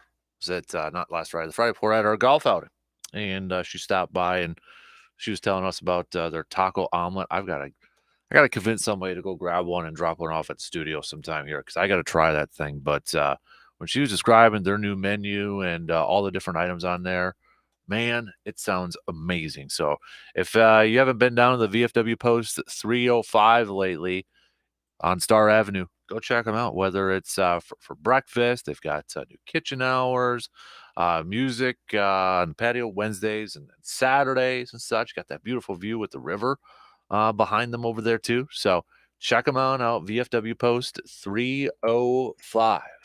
1300 Star Avenue in Eau Claire. And if you've tried that taco omelet, let me know how it is. Okay.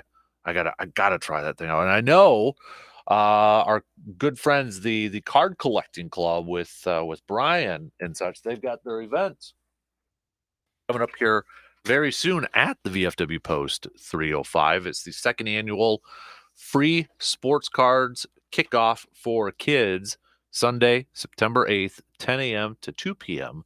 at the VFW Post 305. So put that on your calendars for the kiddos. They do a lot of good stuff there. Brian and the card collecting club do a fantastic job with the kids and card collecting and that. So also want to give a shout. I know the Big Brothers, Big Sisters, Northwestern Wisconsin golf outing was this past Friday, but again, they're looking for some bigs. They're looking for some volunteers for some bigs. So if you want to be a positive influence, you want to be a mentor to a youngster out there, just visit their website, okay? Or you can go to their Facebook page too, and they've got a ton of info over there. But you want to go to their website, bbbsnw.org, to learn more details on how to become a big and how to be a positive influence and a positive mentor to a youngster in their life. And really, you're talking about on average, you know, hour a week, but they're flexible, about 4 or 5 hours a month or so, and they match you up with a little that has similar interests, personalities, and that. So maybe you want to share your passion of fishing or talking some football and playing catch and that. Well, share that passion with a youngster and make a positive influence in a kiddo's life. So again, visit bbbsnw.org.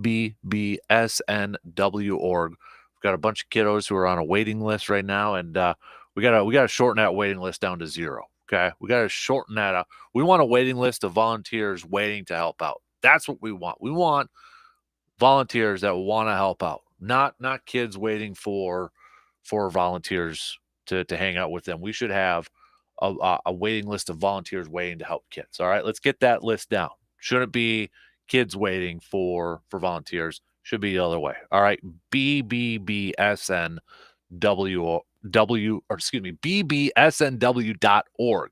All right, so okay, about 9 minutes to the top here. Let's go over a couple of texts here.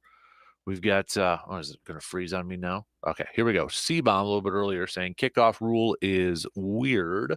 I think we will like it once we're used to it. We'll make for a lot more returns. It will create a lot more strategy, making the third phase of the game just that much more important. The only thing I don't like is we lose the surprise onside kicks. The Casper Classic champion, Surveyor Sam. Good morning, DK. Hope you had a great weekend. Question about the kickoff. If it is truly safer than the original kickoff, shouldn't it have been implemented throughout all levels of football? I'm just confused as to why high school and college athletes are doing the old way when there is a new format deemed safer. I guess, Surveyor, what do you consider the old way? If it the Are you saying the old way that still has the wedge play in it? Or are you talking about what the NFL just did, for the last 2 years where it was like they moved up the kickoff and pretty much every kickoff was into the end zone?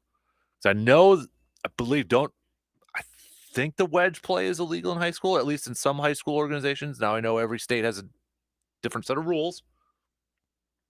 I'm not sure off the top of my head for WIAA, but I know there's some high school associations that don't have the wedge play, and college doesn't have the wedge play. It's illegal. So I don't know if you're referring to the old way as the wedge play or just what the NFL was doing recently. I mean, I don't think there's anything safer than just literally just kicking it out of the back of the end zone and then you're starting at the 25 or 30. The only thing safer might be just to get rid of kickoffs at that point. So, all right, so we'll get back to some more green and gold chats and get back to some of your texts. Give me your thumbs up and your thumbs down from the Packers' first preseason game. Who stood out to you, maybe in a positive way or a negative way? All right. Got to do another weekend Warriors shout out to Mr. Blake Henricks. First time, Blake Henricks. Now, if you remember Blake Henricks, he's a good buddy of ours, good friend of the program over there. He, first time, did a little demo derby and finished 8th out of 25 teams for his first ever demolition derby. So shout out to a good friend of the program, Mr. Blake Henricks, for our weekend warriors out there. So, who should get your weekend warrior shout outs? Text us, and we'll give them a weekend warrior shout out here this morning. Text us or comment on the video stream, whatever is easier for you.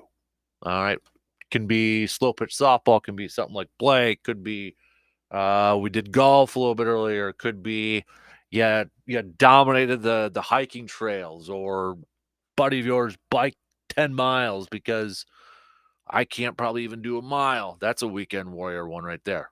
Let us know. We'll give them a little bit of a shout out throughout the morning or in the last hour that we have here. Coming up next hour, we'll do the weekend hangover, the highs and the lows from the weekend. All right, the highs and the lows. What was the best? What was the worst from the weekend? Make your picks, and we'll get to those coming up a little bit later on, probably just past 8:00. Olympics are in the books. We're officially on to LA for the Summer Olympics. Medal count, you had the United States, 126 total medals. Next closest was China at 91. United States and China tied for the most gold at 40 apiece. The United States, 44 silvers to lead the way, 42 bronze medals to lead the way over there, too. The men's and women's basketball teams grabbing gold medals over there. So, I mean, just kind of living up to expectation. Women's soccer team also picking up a gold medal. So, the Olympics feel like they kind of just quietly ended. It's like, now it's kind of over with. So, a little bit maybe under the radar. Also, got to give a shout out to Regis alum Mary Thyssen Lapin, finished 5th in her Olympics weightlifting event. So, shout out to her and congratulations as well. I know Kenny got silver there. He was in the 4x1 relay, and they had a little bit of a miscue with the handoff and such, and they ended up finishing 7th in that. So, all right. But maybe part of that is your weekend highs or your weekend lows. Who knows, right? Who knows? So let's catch up on some other texts when it comes to the Brewers, because we're going to get back to some more Brewers talk coming up in the next hour. This is from Jim. Jim is saying Tobias Myers has been one of the best bright spots of this team so far. Where do you think this team would be without his pitching performance so far? It's a good question. Where would this Brewers team be without Tobias Myers this year? Without what he's been able to provide as a starting pitcher for this staff. Guy's been electric. I think it's fair to say Tobias Myers, since June, has been one of the best pitchers in all of Major League Baseball. For what he has been able to do this season, especially since June. I don't think that's much of a bold statement. When you look at the numbers, in his last 11 starts, just a little over 1 ERA. Tobias Myers has been one of the best pitchers in all of Major League Baseball since June. And where would this Brewers team be without him performing at the level that he's at? Maybe still in first place, but maybe only a couple games ahead of the Cardinals. I mean, what a horse he has been. So impressive. So impressive. And again, not to look too far into the future because this team is so fun and they've got a shot to do something really good this year. But when you look at the potential starting pitchers for the next few years for this Brewers team, Tobias, assuming Robert Gasser comes back and kind of picks up where he left off. We'll see what DL Hall, if they continue to, and I think they're probably going to continue to treat him as a starter or get him as a starter because he's got 4 really good pitches. But he continues to trend upward. Jacob Mizorowski in AAA. A lot of talk about him. A lot of love around him. Dude's got talent. Got a lot of good talent. I mean, you got 4 starters right there, 4 young starters. Just those 4 guys alone. That could be something really exciting to watch in the next couple of years here. All right, 2 more in the books. We've got 1 hour left to go. We're going to kick off the next hour talking a little weekend hangovers. What was the best? What was the worst? Let us know. Hit us up with a text 715-830-1912.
Final hour kicking off on this, I was going to say Friday morning. I think a lot of you are probably hoping Friday morning. Monday morning. Again, big thanks for tuning in.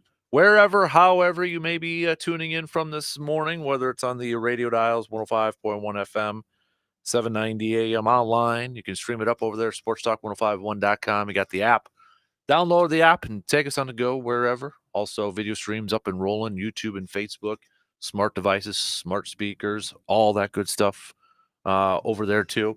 Hey, with with the fall prep season underway or getting underway here for I know football started last week for 11 on 11. Got other ones starting this week. If something were to happen, you hope it doesn't, knock on wood, but if any of those youngsters do get a little dinged up or hurt anything, don't forget CV or Chippewa Valley Orthopedics and Sports Medicine. Dr. Crow and his entire team are there to help you get back on the field. They're there to help you get back on the field. So if something does pop up during these practices or games, know that Chippewa Valley Orthopedics and Sports Medicine is in your corner. They want to be your teammate, and they will help you get back out on the field of play. And speaking of Dr. Crow and Chippewa Valley Orthopedics and Sports Medicine, reminder: if you ever miss our conversations with Dr. Crow, you can check him out on the Man Cave podcast. Whenever we have him up Friday, he's got his own segments on the Man Cave podcast over there. So if you follow and subscribe for free, you'll be notified when a new episode pops up. And sometimes we add a couple episodes per day, especially Fridays. Fridays are busy ones, right? We add in a couple of them on those, but could be a random day. We may add a couple more on there, but that's why you got to make sure you're following and subscribing to the Man Cave podcast, brought to you by Hy-Vee and our good friends at Toyson Ford as well. All right, let's do the weekend hangover. What was the highs? What was the lows? What was the best? What was the worst from the weekend? All right. Well, kind of looking at it from the sports world and such. So, I think my high, I mean, you could go Brewers wise, you can go Packer wise, but I'm gonna go with the United States and the Olympics. I mean, let's call it what it is. They dominated in the medal count. Absolutely dominated in the medal count. We went through the numbers a little bit earlier. I mean, the only country to have over 100 medals, a total 126. Next closest was China at 91. Tied for the most golds, had the most silvers, had the most bronze. So my highs, shout out to Team USA in the Olympics. That's probably my high. And again, I felt like the closing ceremonies, I think it kind of flew under the radar there a little bit, and but yeah, it is what it is. Just you had teams and athletes getting gold medals, and then it's like, oh, yep, we're done. It's over with. So, but no, overall, shout out. Got to give it to Team USA for dominating in the medal count. So, my lows from the weekend, the low from the weekend. I'm probably gonna have to go. I'll probably have to go. I'm gonna. This is kind of a very generic one, but this is the crappy time of year too for pro football and college football. But these guys getting already season-ending injuries before the season starts. We talked about the Texas running back last week with Dr. Crow. Now Texas A&M running back Reuben Owens is expected to miss a season. And he was a freshman, earned SEC all-freshman honors during his true freshman season in 2023. So you got another running back in the Texas and Texas A&M that are going to be done this year. We saw in the Packers game, the center for Cleveland broke an ankle. He's going to be out for a while. Cleveland actually made a trade for a center. The downer with the first preseason games and with college football practices going on. before they can even hit the field for games that matter. I understand it. I get it. It is a part of the game. It doesn't mean that it's like still okay. It stinks for these guys, and sometimes for these kids. It stinks for these kids that they can't even get on the field in a game that matters in the regular season because now they've gotten an injury and they're done for the year. Done for the year. I understand it. It's part of the game. It happens. It happens every year. It's going to continue to happen every year. It still makes it stinky. It's a downer. So that's my weekend hangover picks for this weekend. All right, back to baseball. Brewers, big series coming up with the Dodgers starting tonight. Freddie Peralta versus Clayton Kershaw on the mound tonight. The Brewer, this is an intriguing series for a couple different reasons.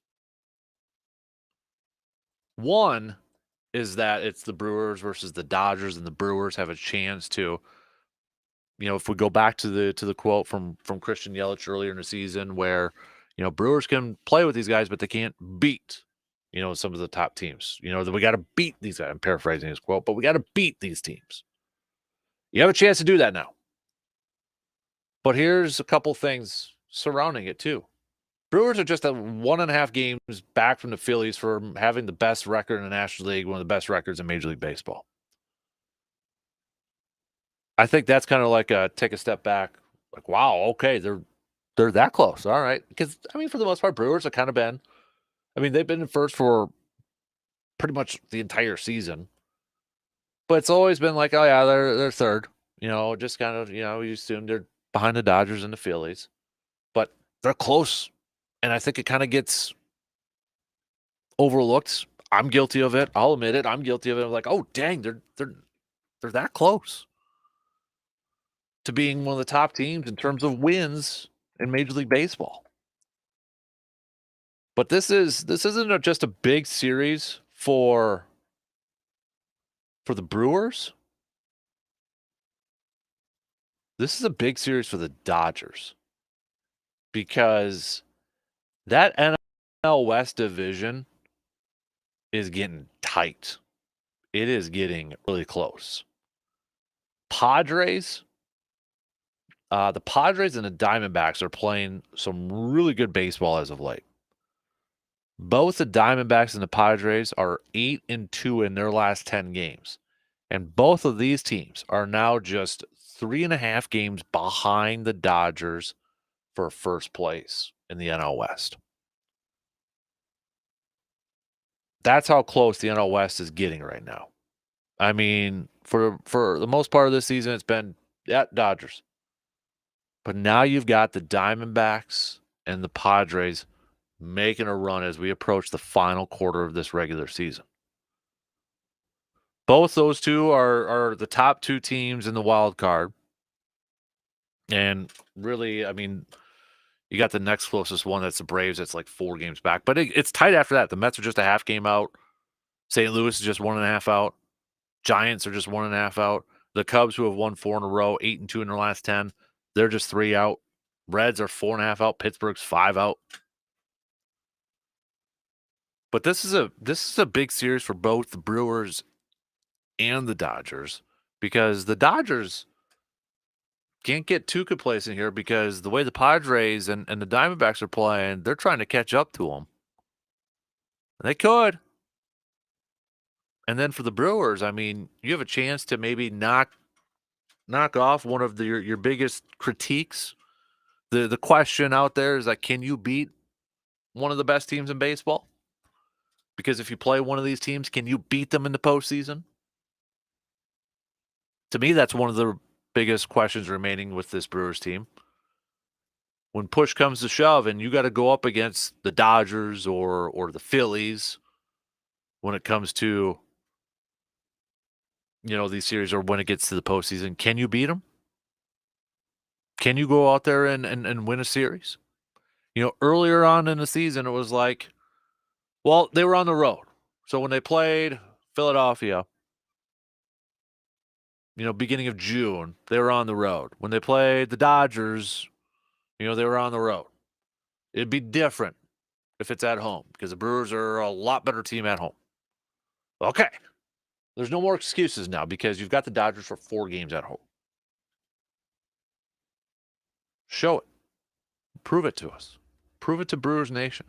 Prove it to Major League Baseball out there that not only can you play with these teams, but you can beat these teams. You absolutely can beat these teams. You got that chance to do that. You got that perfect chance. It's right here. And this is not to overlook what, and I'm glad the Brewers did what they were supposed to. They won the series against the Reds. Nearly swept him. Yesterday's game, 4-3 loss. But now we've got this stretch of games from now until August 22nd with just one off day mixed in there. Whew. This is like playoff baseball right now. This is going to be such a great litmus test for the Brewers. Middle of August, entering the final quarter of the regular season, and you're going up against the Dodgers, Cleveland, and the Cardinals. I want these type of games right now. I want these type of games because I want to see how this Brewers team matches up with those teams, matches up with the first place Dodgers team, matches up with the first place Guardians team, matches up with the Cardinals team that's trying to catch them. I want to see the Brewers, how they come out of this thing, how they play against them, how they react against them. Do they rise to the challenge? Do they rise to that moment?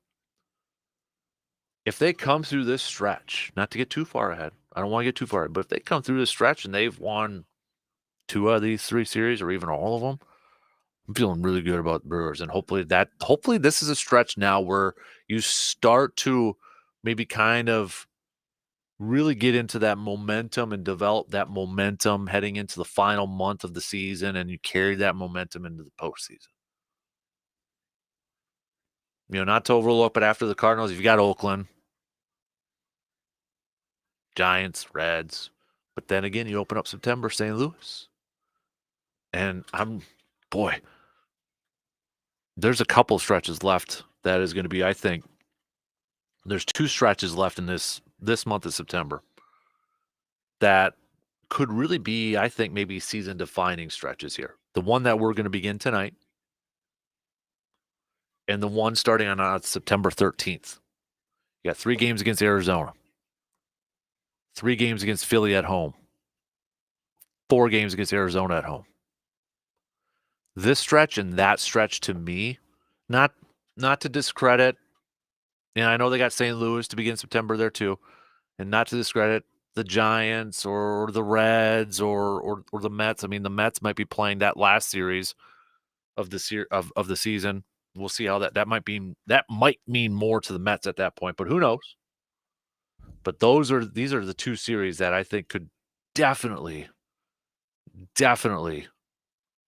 be kind of season-defining stretches here for the Brewers. I can't wait for tonight to get going here and this week. I'm really excited to see how this Brewers team matches up with them. They've got the pitching. Say what you want. This is the pitching staff that they got right now, but it is lined up like this would be a playoff series. Peralta's on the mound tonight. Colin Ray's got the ball tomorrow. Frankie Montas, Tobias Myers. We're seeing those 4 pitchers all in this series. It's lined up like a playoff series. I get it. You're probably moving Tobias up with Frankie, blah, blah, blah. I get that. I understand that. But we're going to see him. Bring it on, man. I cannot wait. Cannot wait. Tobias Myers, dude, he is going back to that texture. Yeah, he has easily been one of the best pitchers in all of Major League Baseball. He has been one of the best pitchers in Major League Baseball since June. Where would this team be without Tobias Myers? where would this team be without a lot of their young guys kind of stepping up in big moments, whether it was Jackson Cheerio or Joey Ortiz, and Tobias Myers, and Robert Gasser in his few starts. I mean, big time starts for him. What a grind out, gritty team this Brewers team is right now. Man, I love it. All right, we got to take a quick break. Keep your thoughts coming, though. Also, what stood out to you from the Packers preseason game? Who stood out to you? Thumbs up, thumbs down, all that good stuff. Quick break. We'll be back in just a few minutes.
Summer's not quite over, and that means you still have plenty of opportunity for those backyard barbecue parties, or maybe you're getting ready for a little tailgate season coming up here. Not sure where to go. That's simple. That's Mike's Star Market, west side of Eau Claire. Check out their huge selection of different brat flavors. By the way, did anybody take advantage of their 2-for-1? Is that I think it was the Friday, the golf hunting, and the Saturday. Oh yeah, my wife was down there taking advantage of that, no doubt about it. But a bunch of different brat flavors for you to try out. You've got your steaks or your chicken. Even checking out their freeze dried candy as well. We've got some of the Oreo ones in our pantry right now. Don't forget, if you get those Jolly Rancher ones, or the Happy Farmers, as they like to call it, dollar per bag goes to Backyard Dreams. Mike's is always a big supporter of Backyard Dreams. So grilling season still fully underway, especially with Labor Day coming up here.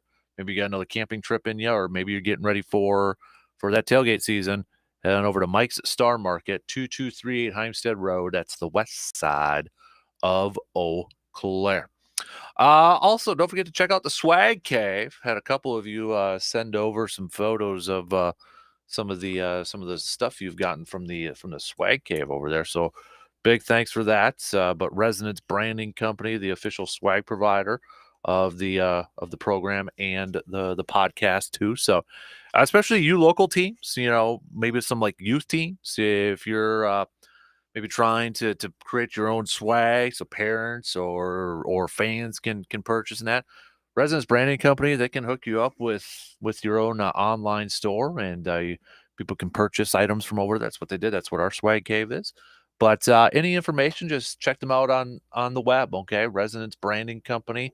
Whether you're looking for some tees or maybe some signage or I mean, my wife's ordering a bunch of tumblers, the big tumblers for group things. So they got it all. All right, whatever kind of items you're looking to help make your brand stand out from the rest, Residence Branding Company can hook you up with that. So fantastic team over there with Matt, Ben, Eric, Quinn, everybody, just fantastic over there. So all right, let's get things going here as we approach the bottom of the hour here. I saw Matt Schneidman posted this up. He's already got his first 53-man rotation, 53-man roster. That's a big starting rotation, 53. Holy moly. But Matt Schneidman covers the Packers for the Athletic here. I'm not going to do my first 53, but I was looking at his, obviously, because I'm just kind of curious. Looking at the defensive side, honestly, I feel like right now, defensive tackle, defensive line, we talk about defensive tackles and defensive ends, I think they're pretty much already set. Now, I know things can happen, and I don't want to say, lock it down, but honestly, I feel like defensive tackle and defensive line, I don't know if there's really any jobs to be won there. I don't. And I might even throw the linebackers into this. Because when you look at a defensive tackle, Kenny Clark's going to make it. Devontae Wyatt's going to make it. TJ Slayton's going to make it. Carl Brooks and Colby Wooden are going to make it. Unless Jonathan Ford can maybe make a little bit of a surprise. I feel like those are the five, and they're going to keep five. This is just defensive tackles, okay? Then you got defensive ends. Rashawn Gary, Preston Smith, Lucas Van Ness, Kingsley Enagbare. And they like Brenton Cox a lot, and he made some flash plays. I mean, he's got a lot of speed. And maybe he's better suited again as a guy that with his hand in the dirt. I just feel like those guys, they're locks. And I don't know if there's really any jobs up for grabs at that point. And when we look at the linebackers, it's Quay Walker, it's Edrin Cooper, Isaiah McDuffie, Eric Wilson, and the rookie Hopper.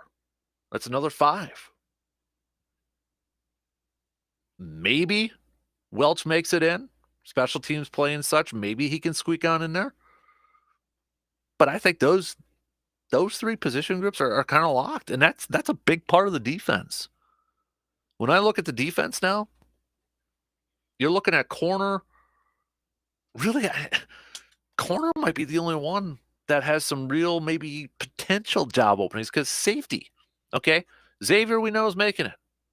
Bullard, we know, is making it. Evan Williams is going to make it. Anthony Johnson Jr. is going to make it. And Oladapo is going to make it as well. Mid-round pick. That's 5 again. Zane Anderson maybe makes it, maybe for special teams purposes. The interesting part now is when you talk about special teams and with the new kickoff rule, as everybody's lining up, do teams factor in players for special teams in terms of like coverage unit as much as they used to in the past? You still have punts. And you still need your gunners and your guys to get down there, no question. But are gone the days of like, you have a couple guys, like Rudy Ford was originally brought on to help improve special teams, but maybe that's not a big priority anymore. I don't know. We'll see. But, Zane Anderson, could he be an option because of special teams? Who knows? But I think those 5 safeties are locks. So then when you come to the corners, we know it's Jair. We know it's Eric Stokes. Carrington Valentine's going to make it. Keyshawn Nixon's going to make it. Then it might be the question of Corey Ballentine or Kalen King. Rochelle had a nice game on Saturday. If it were me, I think it might be Kalen King, the 7th rounder. That gets the edge over Corey Ballentine. And the other part in this whole thing, too, is these safeties. We talked about it a little bit earlier, last hour. Evan Williams, Bullard, a lot of those safeties, they can play the slot. They can play the nickel corner. They bring that versatility. So whereas in the past, you would maybe carry 6, 7 corners, maybe only keep 5 because you have some versatility within the secondary group. And remember, Anthony Johnson Jr. is a converted corner. He converted from corner to safety in college. So he's got coverage skills. So even with all the changes, changing from defense from 3-4 to 4-3 and you got your draft picks of those safeties and that, how many jobs really are up in the air when it comes to the defensive side? Not many, in my opinion. Maybe a couple. Maybe a couple. We talk about, the competition at the safety group.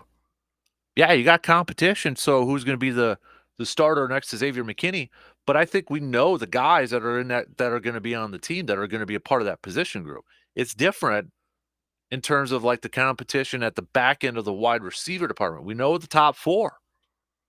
I think there's real competition on, let's say they keep 6. I think there's competition on those final 2 spots. Is it Bo Melton? Is it Grant DeBose? Is it Malik Heath? Or is it Toure? Potentially 4 guys for 2 spots. That's where jobs potentially are at. Offensive line is probably the other one in terms of depth. We know the starters. We know it's Walker. We know it's Jenkins. We know it's Myers. Sean Ryan or Jordan Morgan and Zach Tom. There's 6. I think Andre Dillard's going to make it as a swing tackle. Probably going to keep Jacob Monk. Another draft pick. Interior offensive line. Then you throw in, do they keep Caleb Jones? Do they keep Telfort? Do they keep Royce Newman again this year? Tenuta. So, I mean, you've got some competition. Again, the back-end depth of the offensive line. And then the running back one to me now is going to be interesting. Do they keep 3? Do they keep 4? And the interesting part now is Marshawn Lloyd's hamstring injury. And it was interesting when I was reading Matt Schneidman's piece. He says Wilson was one of the stars of Saturday's win, and that he made our list of thumbs up. He said, and spent last season on the 53-man roster, but I would be surprised if he makes it over Dillon, even if a chunk of the fan base wants that. The only way Wilson could crack the initial 53 is if Lloyd's hamstring injury is serious enough that he starts the season on the PUP list and misses the first 4 games. That's the issue now here with Lloyd. He's a guy that needs reps. He's a guy that's got to get on the field and get that experience. And it's part of the game, and I understand it, but he's a running back now with a hamstring issue. I got a feeling he's going to be out for a little bit. Don't know how bad it is, but I mean, I think the assumption is he's probably going to miss some time. And does that open the door for a Wilson or an AJ Dillon? And I think AJ Dillon makes the team. And I know he's a guy that maybe some fans don't feel like should be on the team right now. I feel like he makes the team. He didn't get a lot of reps in that preseason game, but the reps he did have, they weren't the greatest. Let's be real. You know, short yardage situation and can't pick up first downs, that's a problem. Whether it's vision, whether it was, offensive line getting blown up, it's still a problem. That's got to be his bread and butter. Short yardage situations. Whereas he's in, you're feeling confident you're going to be able to pick up a yard or two. Didn't happen on Saturday. That's got to get better. But I do think he makes the team. I do. I honestly do. I still feel like there's a unique role with him within this offense that we are not going to see in preseason that we will see when it comes to the regular season. Kind of a bold prediction. I feel like that's the type of role we're going to have when it comes to AJ Dillon. Could be completely wrong, but that's kind of where my gut's telling me right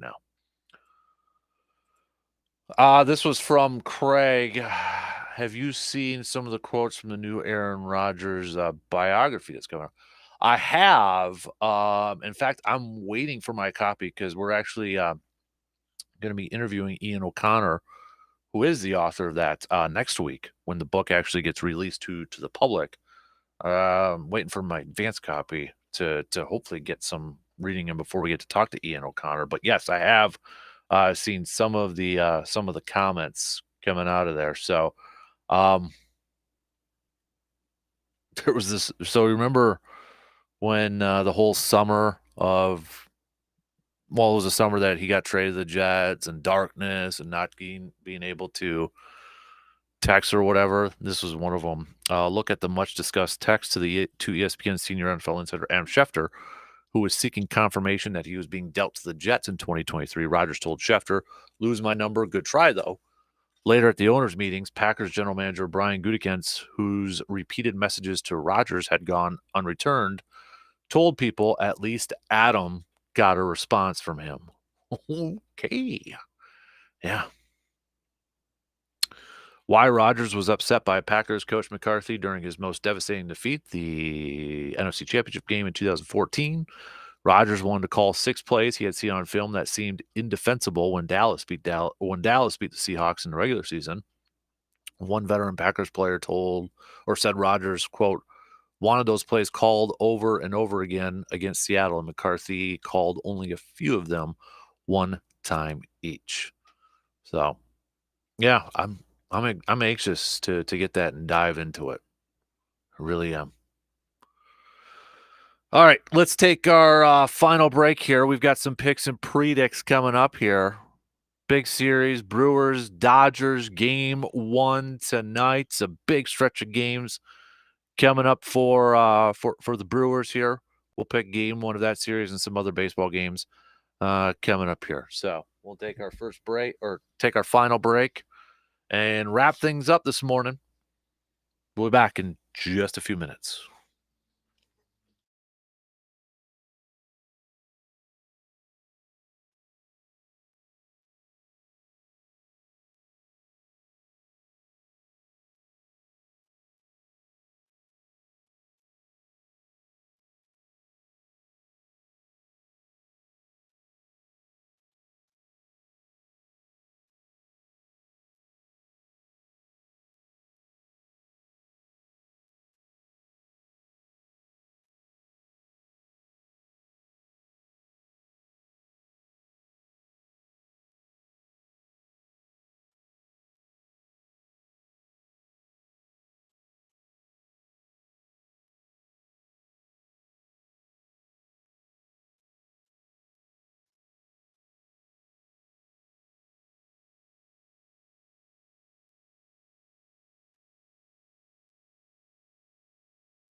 In the market for a new vehicle? Look no further than our good friends over at Toyson Ford in Chippewa Falls. Whether it's a new truck, Ford F-150, maybe you want to get that Mustang you've always dreamed about, head on over to our good friends Toyson Ford.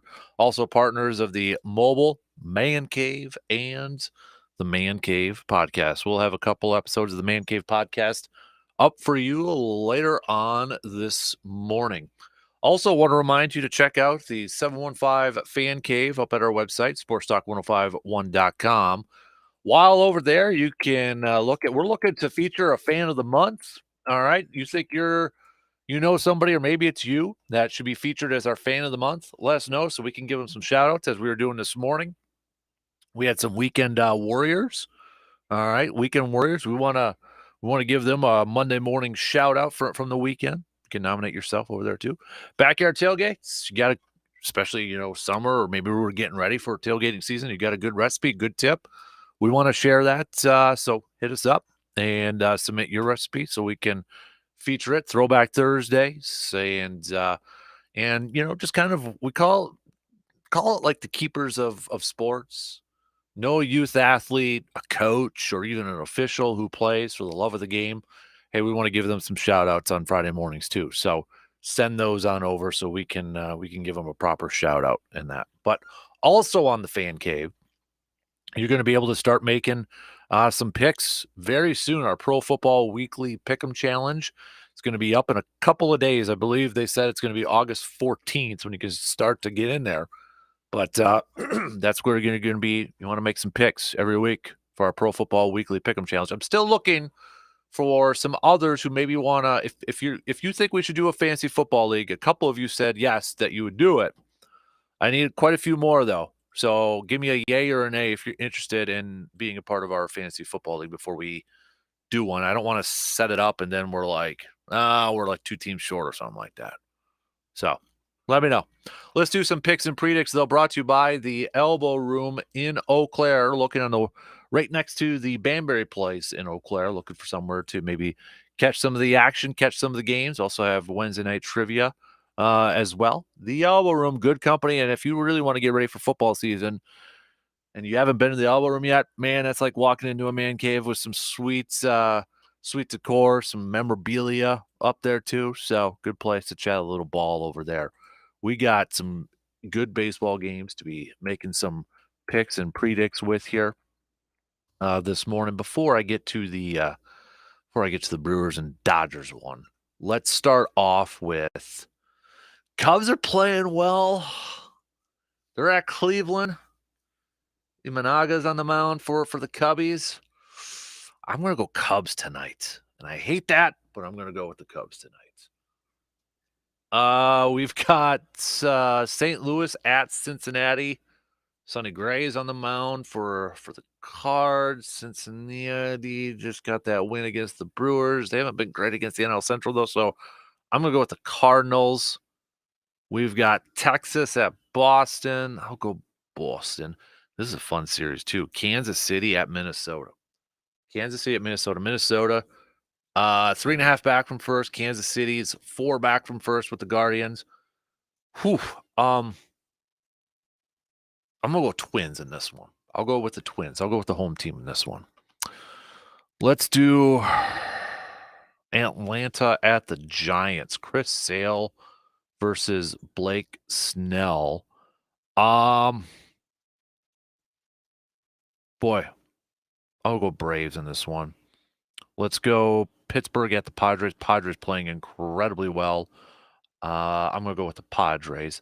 And then tonight, we've got the Brewers taking on the Dodgers. Clayton Kershaw versus Freddie Peralta. Lefty, Brewers trying to get rid of that notion, trying to make some left-handed pitchers, quote, nervous, as I said last week. I'm going to go Brew Crew. Call it. It's a gut feeling. It's all from the heart, and maybe I'm drunk or on Brewer love right now or something like that, but I feel like Freddie Peralta is going to have one of those games tonight. I feel like he's going to have a game that we have been waiting for a while now. I think he goes out there And I think he has himself a game, and he gets just enough offense, and the Brewers take game 1 of this series. Let's start it off on a high note, Brew Crew, all right? Let's get this thing done. This is like the playoffs right now. Brewers are I mean, they're 7.5 up on the division, but I mean, this stretch is gonna be fun. Hopefully, we end this stretch feeling good about our team and not feeling nervous about our team. But I'm excited for this stretch run. I'm excited. And I think if you're Twins too, you're looking at this series with Kansas City. I mean, you split the series against the Guardians. You got Kansas City now, kind of battling it out for that second spot in the AL Central with you. Then after Kansas City, you got Texas for 4 games, and you got the Padres who are playing well, and then you got the Cardinals after that, then you got Atlanta who's trying to stay in, to a playoff hunt here too. I mean, a lot of these teams now, we're entering this final quarter. We're just a couple games away from entering the final quarter of the regular season. Man, it's gonna be some good baseball. It's gonna be some good baseball to watch. So, all right, those are my picks and predicts. Brought to you by the Elbow Room, again located in Eau Claire, right next to the Banbury Place. Talked to a lot of Brewers, recapping another series win for the Crew, and now they begin this series with the Dodgers. A lot at stake for both of these teams. Brewers are just game and a half back from top record in the National League.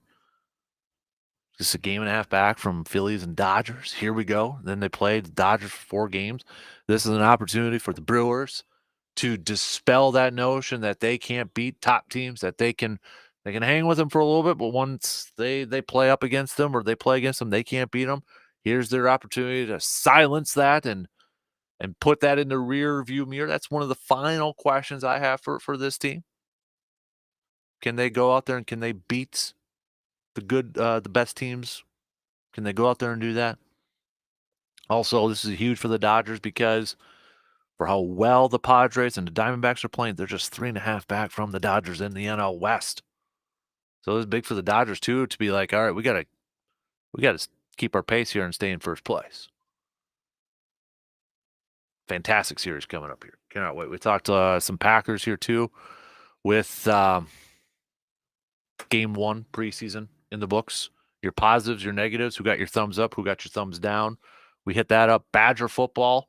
We'll talk more Badger football in depth with RJ Carnell tomorrow, but wrapping up Platteville practice over there. So we are inching closer and closer to the start of the Badger football season here coming up at the end of the month on August 30th. Reminder. They got that game against Western Michigan, the Broncos of Western Michigan. So where are we at? Yeah, the 12th. And just a couple weeks from that. Holy moly. But we'll talk more Badger football in depth with RJ tomorrow. But they wrapped up their camp over at Platteville. So we're getting closer, getting a little bit closer to that season. What else did we hit up? We did our local sports roundup again really quick here. Shout out to the Eau Claire Express. They fell just a bit short from reaching the postseason. What a heck of a run, though, in the second half there to make things really interesting. This team was a lot of fun to watch, especially on the offensive side. I mean, home runs and grand slams. If you like a lot of runs with your baseball, you were probably a big Eau Claire Express fan this year. But they ended it with their final regular season game with a win over Madison at Carson Park. So shout out to the Toyson family, Craig, to Dale Varsho, Vic Cable, GM Sammy, the interns, and all the players over there. It was a really fun season. Can't believe it's already over with, and I'm sure they're already looking ahead to next year. But shout out to the Eau Claire Express. Shout out to again Eau Claire Legion baseball making a run in the national tournaments. They fell in their final game, but in a national tournament there, they finished in the last 20 teams competing for a national championship. So shout out to the Eau Claire Pizza Hut. Shout out to all the local teams, CRBL teams and such that punched their tickets to the WBA state tournament. And I know the Eau Claire Babe Ruth A's, they're 1-1 in pool play right now. They'll be taking on Puerto Rico today. So best of luck to the kiddos over there as well. But we did that as well, highlighted that for a little local sports roundup. Coming up tomorrow, we'll hopefully be talking about a win in game 1 against the Dodgers. Hopefully we'll be talking about a win. If not, we'll recap it regardless and then look ahead to game 2, which is going to feature Colin Ray on the mound for the Brew Crew. Colin Ray, the only starting pitcher right now that has double-digit wins for this Brewers team. So, but we'll preview that matchup. Yeah, Colin Ray 10-3 so far on the season. Dodgers are going to go with Gavin Stone on the mound for that one, and then it's TBD for, at least that's what's officially listed right now, TBD for the Dodgers for their final 2 games over there. But we'll hit that up. We'll talk, as I mentioned, some Badger football. We'll talk some more green and gold football too. I believe the Packers are back at practice today. So we'll maybe get an update on Marshawn Lloyd and his hamstring injury and all that stuff. So we'll talk a little green and gold tomorrow. It is a Grind My Gears Tuesday. So what's grinding your gears? Think about it. Think about what's grinding your gears here for a little bit, and hit us up tomorrow with what's grinding your gears. A couple of you texting in saying you are interested in fantasy football. All right. I'm keeping a running tab of people. So even if I don't text you back, I've got your name, but more the better. So if you are interested in doing our fantasy football league, if we should do a fantasy football league, let me know. Okay. Let me know. Hit me up on the texting line. That's the best way for me to keep tabs on everybody. So give me a yay at 715-830-1912. Give me a yay over there. So, but a couple of you did. A couple of you've already did. So we'll see if we can get enough over there. I think, yeah, we need a few more though. So, all right. Okay. Yes. Yep. We got a couple of you have already said yes from last week. I already got you guys down. So if you said it from last week, I already got you down. But big thanks for the reminder over there. So don't forget tonight's game, first pitch 7:10. You can catch it on the radio dials 105.1 FM and 790 AM. Pre-game is going to start about 6:35. So check it out over there. We should maybe get Brian Hudson returning here soon. Could be getting there too. Get more help. Come on, baby. Go Brew Crew tonight, huh? Yeah. Have a good rest of your Monday. We'll be back at it tomorrow morning, hopefully talking about a Brewers win. We'll talk to you then. 6 a.m. tomorrow morning. See you there.